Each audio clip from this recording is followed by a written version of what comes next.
1 Reis, capítulo 19. Dentro desse contexto, mostra que o profeta Elias, ele está em uma crise, e através dessa crise, ele foge ali de onde ele estava, e ele é ameaçado por Jezabel. Jezabel era uma rainha, e na Bíblia ela representa o maligno, ela representa tudo que é de ruim.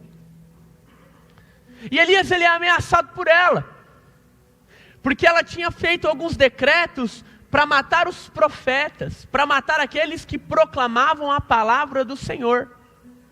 Ela era totalmente devota e idólatra de Baal. Ela cultuava outros deuses. Ela era totalmente fora daquilo que o Senhor tinha trazido para o povo de Israel. Então ela ameaça Elias. E por conta dessa ameaça, Elias, ele decide fugir. Ele ficou com medo, ele entrou em crise, ele esqueceu da palavra que ele tinha, ele esqueceu quem tinha levantado ele como profeta, ele esqueceu as provisões que Deus tinha trazido para ele em outros momentos, os milagres que tinham acontecido. E a única coisa que dominava o coração dele, era aquela crise momentânea. Era a ameaça que ele tinha recebido. Era o medo que foi gerado no coração dele, um medo de morte.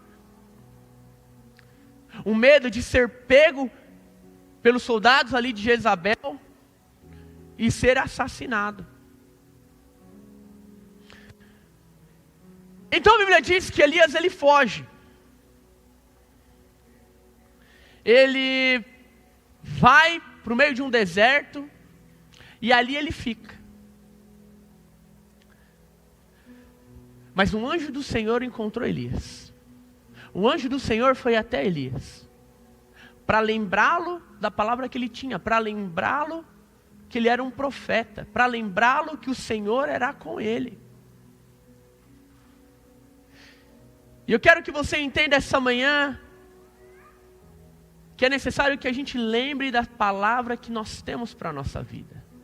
É necessário que você não permita que o momento de crise, o momento de medo, roube a palavra que Deus tem para você. É importante que você compreenda que maior do que a crise, maior do que o medo, maior do que o problema ou que a angústia, é Deus. Deus é maior do que tudo isso. Deus é maior do que qualquer outra situação. E você não será abalado, amém? Você não será abalado. O versículo 1 diz assim: Ora, Acabe contou a Jezabel tudo o que Elias tinha feito e como havia matado todos aqueles profetas à espada. Por isso Jezabel mandou um mensageiro a Elias para dizer-lhe: que os deuses me castiguem com todo o rigor, se amanhã, nesta hora, eu não fizer com sua vida o que você fez com a deles. Elias teve medo e fugiu para salvar a vida.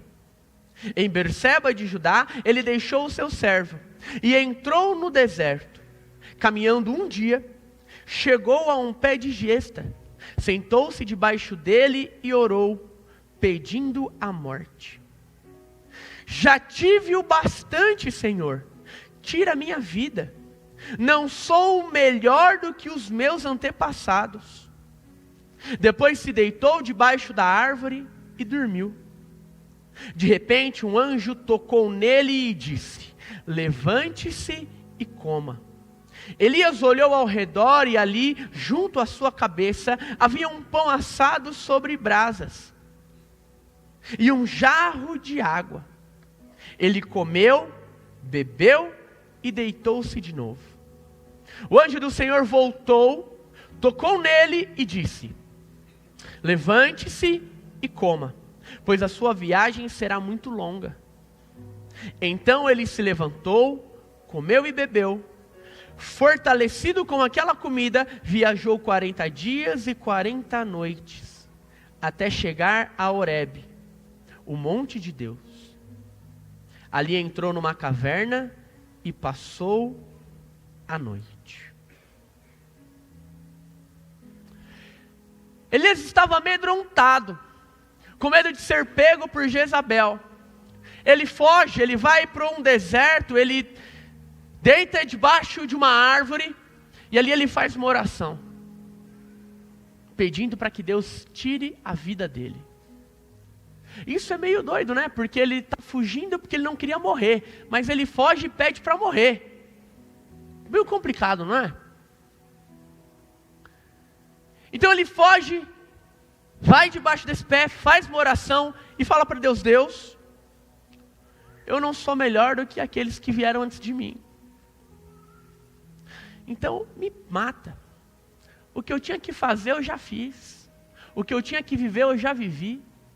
A palavra que o Senhor trouxe para a minha vida eu já cumpri e não tem mais nada para acontecer daqui para frente.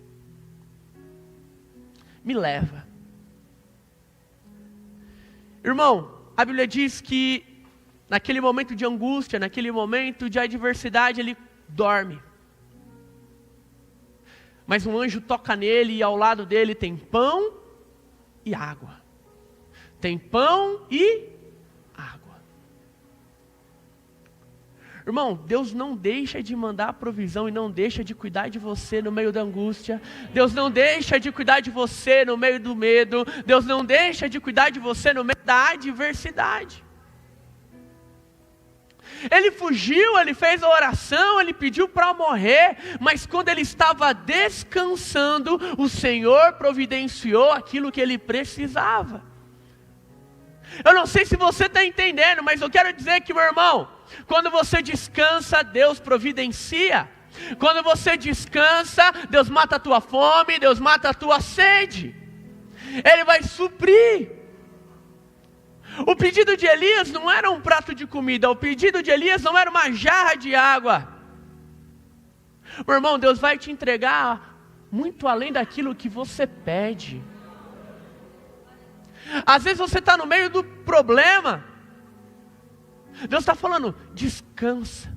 E na hora que você acordar vai ter providência. Na hora que você acordar vai ter provisão. Na hora que você acordar vai ter pão, vai ter água, vai ter aquilo que você precisa para se fortalecer. Não permita que uma palavra de morte, que um decreto de morte roube aquilo que Deus tem para a sua vida. Eu declaro em nome de Jesus, o Senhor está anulando aqui agora todo decreto de morte sobre a sua vida. O Senhor está quebrando agora todo cativeiro de medo da sua mente, toda angústia do seu coração, está anulando decreto de morte sobre você. Sobre você tem vida, sobre você tem vida, sobre você tem vida de Deus. É tempo de deitar e descansar, irmão, porque Deus vai prover na sua vida. Elias, ele é acordado 2 vezes. A primeira, o anjo acorda, ele se alimenta e ele dorme de novo. Mas na segunda vez que o anjo acorda, o anjo nem pergunta, ele só diz: ó, come, porque tem um caminho longo para você fazer. Come, se fortalece, porque tem uma caminhada, tem um circuito para você percorrer. Meu irmão, Deus vai te fortalecer antes de você começar a caminhar onde Ele quer te colocar. Amém? Deus vai te dar suprimento para você poder caminhar essa jornada. Você não vai com fome, você não vai com falta, Não. Deus vai prover. E quando Ele te suprir, você vai caminhar. Ele vai te fortalecer, e depois que Ele te fortalecer, depois que você descansar, Ele te fortalece, e aí você está pronto para caminhar e viver uma palavra. Deus tinha mais uma palavra para Elias, mas antes dele viver isso, Deus fortaleceu. Deus está fortalecendo você aqui hoje. Deus está fortalecendo as suas estruturas. Deus está fortalecendo a sua casa. Deus está fortalecendo o seu coração. Deus está fortalecendo a sua fé. Deus está fortalecendo a sua vida aqui essa manhã. Você vai começar a segunda-feira, irmão, pronto para caminhar, pronto para percorrer a jornada, pronto para mais uma semana, pronto para mais um dia. Você vai acordar amanhã e vai dizer: o Senhor me fortalece e eu estou pronto para hoje. Eu estou pronto para hoje. Estou pronto para enfrentar o que vier. Estou pronto para caminhar. Meu irmão, esteja pronto. Ele está te fortalecendo para esse final de ano. Você veio até hoje e está dizendo assim: cansei, vou deitar. Mas o Senhor está falando: ó, tem muito caminho para andar ainda. Então se fortalece. E a Bíblia diz que quando ele levanta, ele entra numa caverna. Ele passa a noite dentro de uma caverna. A caverna, ela pode simbolizar um lugar de abrigo. A caverna, ela pode ser um espaço onde muitas pessoas habitavam ali dentro. Mas a caverna, ela também simboliza, e ela também era usada para sepultamento. Então, quando as pessoas morriam, elas eram sepultadas numa caverna. Esse homem, ele veio amedrontado, com medo, com um decreto de morte sobre a vida dele, e com um sentimento de morte no coração. E ele busca uma caverna. E o versículo 9, ele continua dizendo: a palavra do Senhor veio a ele: o que você está fazendo aqui, Elias? Meu irmão, para Elias, a caverna até poderia parecer um lugar de abrigo. Mas se ele continuasse ali, seria o túmulo dele. Se ele continuasse na caverna, ele estaria sepultando a palavra que Deus tinha para ele. Ele estaria sepultando o chamado de profeta que Deus tinha colocado na vida dele. Ele estaria sepultando quem ele era em Deus. Escuta, olha para mim. Tem gente que entrou dentro de uma caverna aqui. Tem gente que entrou dentro de uma caverna achando que ia estar seguro. Mas Deus está te perguntando: o que você está fazendo aí? O que você está fazendo dentro dessa caverna? O que você está fazendo nesse lugar que eu não mandei você estar? O que você está fazendo, meu Deus, o que você está fazendo nesse lugar que você se colocou? O que você está fazendo aqui? Tem gente que entrou na caverna e a única coisa que ela consegue sentir é um sentimento de: aqui eu posso morrer em paz. Aqui eu posso terminar o fim da minha vida. Aqui eu estou livre da igreja, aqui eu estou distante do meu chamado, aqui eu estou distante de uma palavra que não vai mais se cumprir na minha vida. Mas Deus está te perguntando: o que você está fazendo aí? Irmão, é o tempo de você sair dessa caverna, desse lugar escuro. Esse lugar não é onde você vai morrer. Esse lugar não vai ser usado como uma sepultura. Deus está te perguntando: o que você está fazendo aí? E muitas vezes o sentimento de luto, o sentimento de morte, é a caverna que nós entramos e a gente começa a se alimentar com esse sentimento. Não consigo superar a perda, não consigo superar essa morte que aconteceu na minha família. E você entra num lugar escuro. O medo me domina, a angústia me domina. E é aqui que eu vou ficar. Ah, não vou para o culto, não vou para a igreja. Deixa eu ficar aqui dentro do meu quarto. Deus deve estar aqui comigo e está tudo bem. Ah, mas aconteceu uma briga na minha casa, aconteceu uma briga na minha família. Deixa eu entrar no meu lugar da razão. Eu estou aqui na minha caverna da razão. Não preciso pedir perdão, não preciso perdoar, não preciso me reconciliar. Eu me decepcionei na igreja, então a partir de hoje eu não vou mais, vou ficar aqui na minha casa, que é o meu lugar santo e espiritual. Deus está te perguntando, o que você está fazendo aí? Porque enquanto na nossa mente nós estamos num lugar seguro, no nosso coração, nos nossos pensamentos, na nossa razão, o orgulho é o nosso lugar seguro, a razão é o nosso lugar seguro, mas na verdade é o nosso lugar de morte. E pouco a pouco, a gente vai morrendo, e nós já estamos numa sepultura. Deus pergunta para Elias, o que você está fazendo aí? E meu irmão, eu estou te perguntando, o que você está fazendo aí dentro dessa caverna? O que você está fazendo aí dentro nessa posição de orgulho? O que você está fazendo aí nessa posição rancorosa? O que você está fazendo aí nessa angústia que está te consumindo? O que você está fazendo aí ainda nesse sentimento de luto? O que você está fazendo ainda nos vícios? O que você está fazendo ainda aí que você não se levantou e entendeu que eu tenho vida, eu tenho futuro, eu tenho palavra, eu tenho abundância, eu tenho provisão para você? E essa é a primeira pergunta que Deus vem e fala, Elias. Mas Elias vem e responde, tenho sido muito zeloso pelo Senhor, o Deus dos exércitos. Os israelitas rejeitaram a tua aliança, quebraram os teus altares e mataram os teus profetas à espada. Sou o único que sobrou e agora estão procurando matar-me. Meu irmão, ele deu um discurso lindo. Olha, eu zelo por tudo, Deus. Mas meu irmão, ele cuidava, ele zelava, mas ele estava no lugar errado.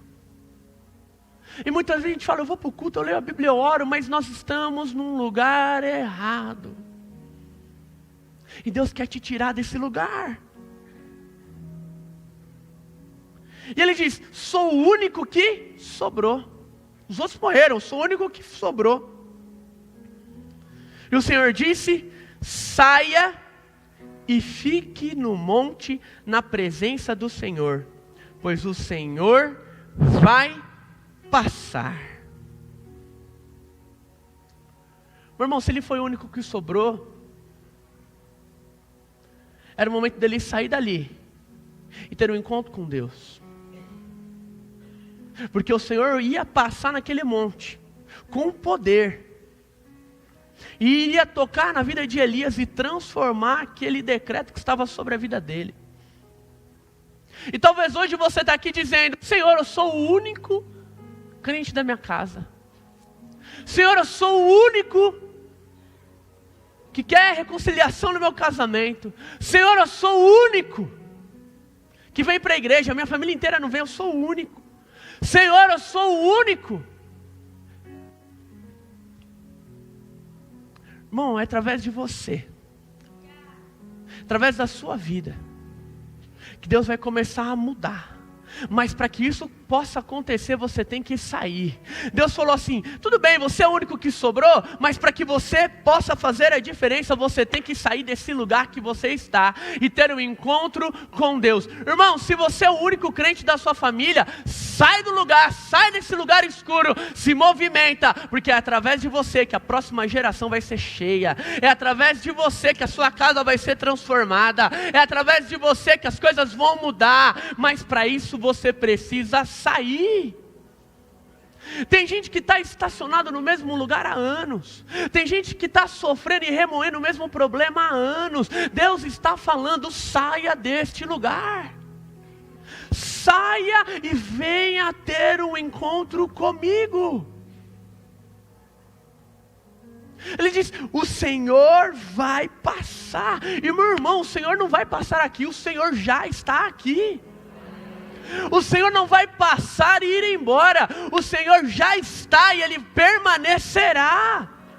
Você não precisa sair e ir para um lugar especial para ter um encontro com Deus. O Senhor é com você. Você vai sair daqui carregando a presença de Deus.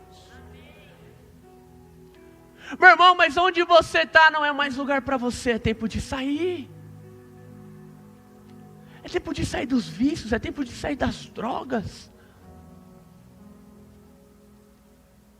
É tempo de sair desse lugar de orgulho e de razão que eu já disse aqui para vocês. Porque você precisa ter um encontro com Deus. Você pode até ter passado por uma caverna, mas aí não é um lugar para você habitar. Você pode até ter passado por um período escuro da tua vida, mas não é um lugar para você ficar. Você pode até ter passado por um momento de morte, de desilusão, de problema, mas não é lugar para você ficar. Deus está falando, levanta a cabeça e continua. Levanta a cabeça e prossegue. Levanta a cabeça e sai disso daí, porque isso é momentâneo. Não torne momentos difíceis, momentos adversos, como um decreto para o teu futuro.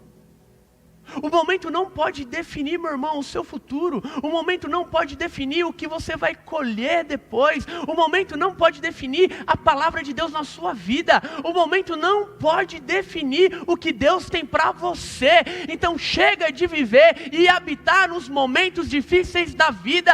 É tempo de sair e continuar, porque Deus tem algo novo. Deus tem coisa nova. Deus tem grandes coisas para você viver.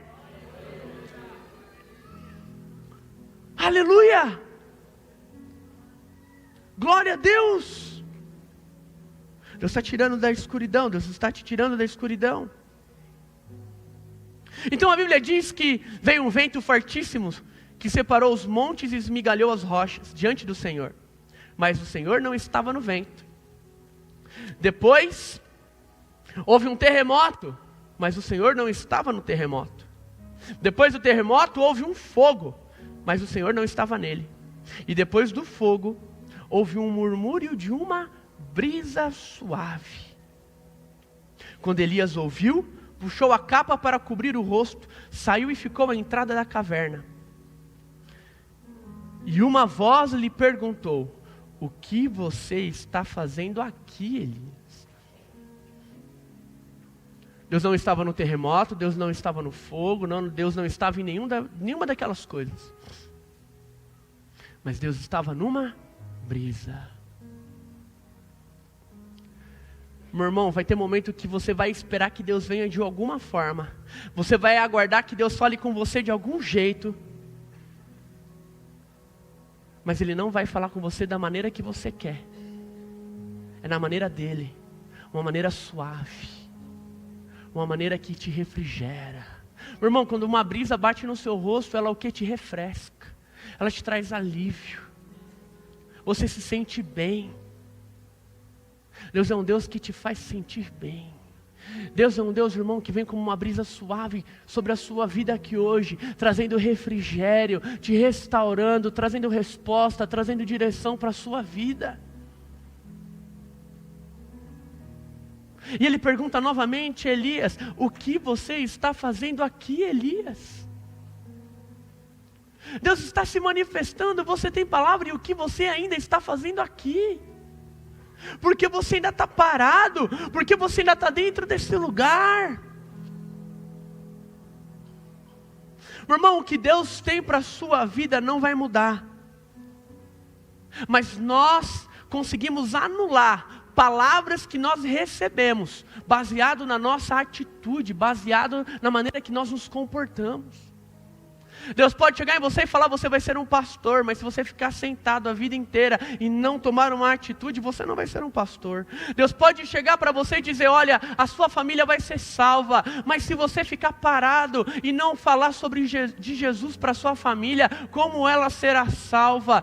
Deus pode dizer o seguinte: você está sendo curado, mas se você não ter fé o suficiente para acreditar que Ele te curou, como você vai ser curado? Deus pode dizer para você: coloque as mãos sobre os doentes e eles serão curados. Se você não impor as mãos, como isso vai acontecer? Meu irmão, a palavra que Deus tem para a nossa vida não muda, mas ela pode ser anulada baseado no nosso comportamento e na nossa atitude mediante ela.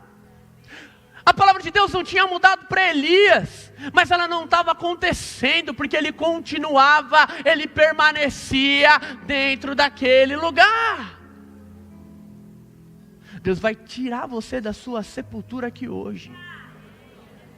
Se você entrou nesse lugar com um pensamento e um espírito de morte sobre a sua vida, eu estou declarando sobre você, Deus está tirando você da sua sepultura aqui agora, e Ele está trazendo vida sobre você. Tem palavra de Deus para você, meu irmão. A Bíblia continua, Elias responde: tenho sido zeloso. De novo aquela conversa. Ah, Deus dos exércitos, rejeitaram a sua aliança, quebraram os teus altares, mataram os teus profetas, sou o único que sobrou, e agora querem me matar de novo. E o Senhor diz: volte pelo caminho por onde veio, e vá para o deserto de Damasco. Chegando lá, unja Azael como rei da Síria, unja também Jeú, filho de Ninsi, como rei de Israel, e unja Eliseu, filho de Safate, de Abel-Meolá, para suceder a você como profeta. Jeú matará todo aquele que escapar da espada de Azael, e Eliseu matará todo aquele que escapar da espada de Jeú. No entanto, fiz sobrar 7.000 em Israel, todos aqueles cujos joelhos não se inclinaram diante de Baal, e todos aqueles cujas bocas não o beijaram. Irmão, Deus está falando para ele: olha, você vai voltar pelo caminho que você veio. Você vai ir lá no deserto de Damasco, e você vai ungir rei e profeta. Meu irmão, às vezes você vai olhar para o teu caminho e você vai dizer: meu Deus, como foi difícil. Mas Deus está dizendo: se posiciona, olha para esse caminho difícil, enfrenta, encara ele, porque o medo não vai te parar. Olha para esse caminho que talvez foi difícil, porque eu acredito que quando Elias ouviu isso, falou: meu Deus, mas eu vim por lá fugindo, com certeza tem gente atrás de mim naquele caminho, como que eu vou voltar por ele?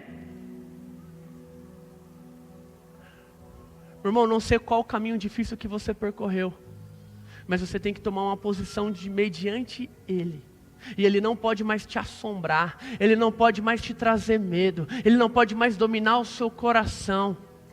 Você vai passar por isso, mas não vai doer mais. Você vai passar, mas não vai mais mexer com você. Vai passar, mas isso não vai tirar a sua fé. Deus falou: volte por aquele caminho. E meu irmão, tem gente que talvez ainda está caminhando mediante uma enfermidade, mas Deus está te falando: ei, está vendo essa enfermidade? Fica de pé, olha esse caminho que você está percorrendo, porque eu vou te dar vitória, eu estou te curando, eu estou mudando. Não olha para isso com medo no coração, não olhe para isso perdendo a sua fé em mim, mas olhe para esse caminho acreditando que depois que você passar por ele, tem uma palavra para cumprir, tem uma direção, meu irmão, para você cumprir. Depois que Elias passasse por aquele caminho que ele veio, tinha a palavra de Deus para acontecer, tinha a direção de Deus para ele cumprir. Meu irmão, a enfermidade é só um caminho que você vai passar, porque lá na frente tem palavra para cumprir, tem coisa de Deus para acontecer na sua vida. Deus tem direção para você. O problema no casamento é passageiro esse caminho, porque lá na frente tem palavra para viver, tem muita coisa para acontecer. Ele volta, ele unge rei, ele unge profeta, ele unge sucessor.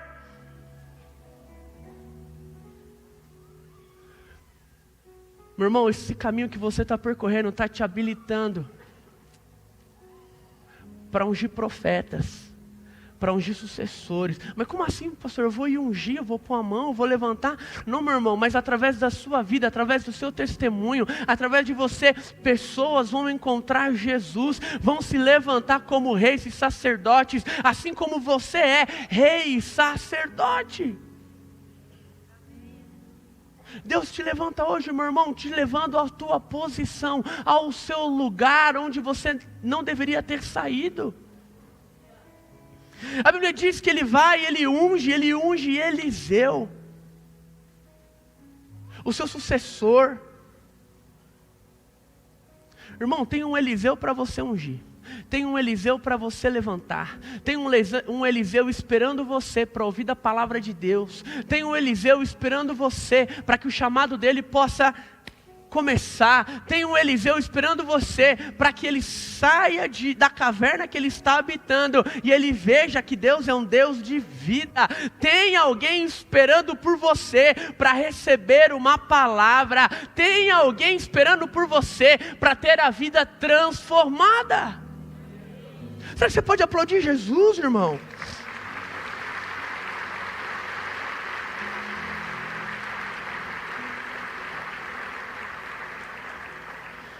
A Bíblia diz que ele encontrou Eliseu e Eliseu estava arando a terra.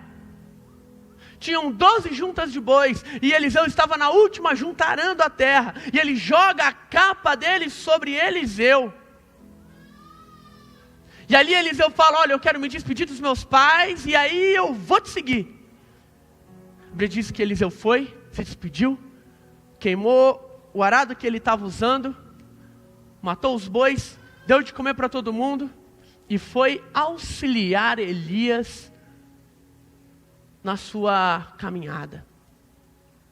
Meu irmão, um homem que não se curvou ao medo, um homem que entendeu que ele precisava se livrar do medo, um homem que entendeu que tinha uma palavra sobre a vida dele, um homem que conseguiu ser obediente mesmo no momento de adversidade. Ele se levantou e através da vida dele, outra pessoa foi transformada. Meu irmão, eu quero dizer para você que talvez você se encontre aqui como Elias, mas existe um Eliseu esperando por você. Existe alguém que está esperando ouvir o teu testemunho de cura. Existe alguém que está esperando ouvir de você uma palavra do céu para ter a vida transformada. Existe um Eliseu arando a terra que está só esperando o profeta chegar. Irmão, existe um Eliseu que está só esperando o profeta chegar. Ele está esperando você. Você pode se encontrar como Elias, como alguém que vai se levantar e encontrar o Eliseu. Ou você pode estar aqui hoje, servindo, arando a terra, esperando um profeta chegar na sua vida. Se você acha que você é Elias e você estava dentro de uma caverna, Deus está te tirando desse lugar de medo e dessa sepultura e te levantando, mostrando para você que é através da sua vida que existe um Eliseu para receber palavra. Tem um filho na sua casa que precisa de você para receber palavra. Tem alguém no seu trabalho que precisa de você para receber palavra. Tem um esposo, uma esposa dentro de casa que está esperando por você para receber palavra. Tem alguém na sua família que está esperando por você para receber palavra. Tem alguém ao seu redor que está esperando por você para receber palavra. Mas tem muita gente que está como Eliseu, esperando o profeta chegar, esperando a palavra vir, esperando Deus se manifestar. Meu irmão, em nome de Jesus, o Senhor está aqui e Ele te levanta aqui hoje para cumprir o teu chamado, para cumprir a sua jornada, para caminhar pelo caminho que Ele preparou para a sua vida. Se coloque em pé, eu quero orar com você, eu quero declarar sobre a sua vida aqui hoje.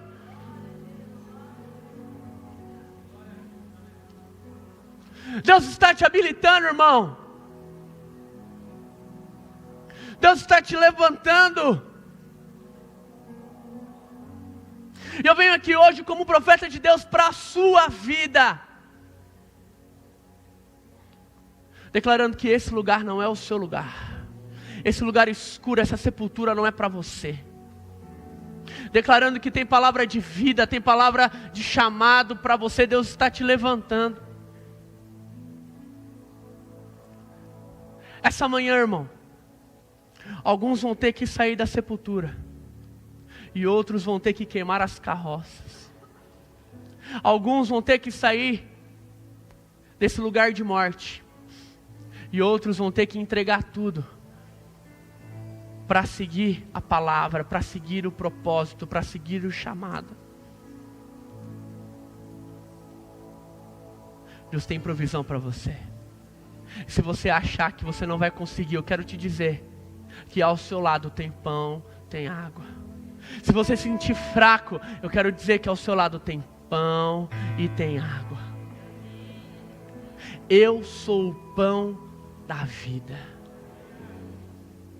Quem beber desta água nunca mais terá sede. Meu irmão, o pão e a água que tem do seu lado não é algo que você vai comer e vai sentir fome, mas é o pão da vida. É a água que você bebe e nunca mais vai ter sede alguma. Ah, irmão, começa a orar aí no seu lugar, começa a falar com Deus. Ele te pergunta aqui hoje, por que você está neste lugar? Saia deste lugar. Tem pão e tem água. Tem palavra para acontecer. Tem um Eliseu te esperando. Em nome de Jesus, Senhor, eu declaro sobre a vida de cada um: espírito de morte, você não tem poder. Eu declaro em nome de Jesus que essa situação não vai ser a sua sepultura.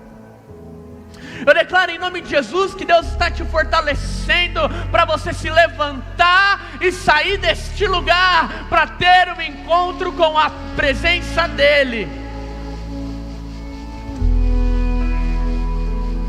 Eu declaro que aqueles que estavam em dúvidas, arando a terra, Deus está falando: queima a carroça, queima o arado e vem.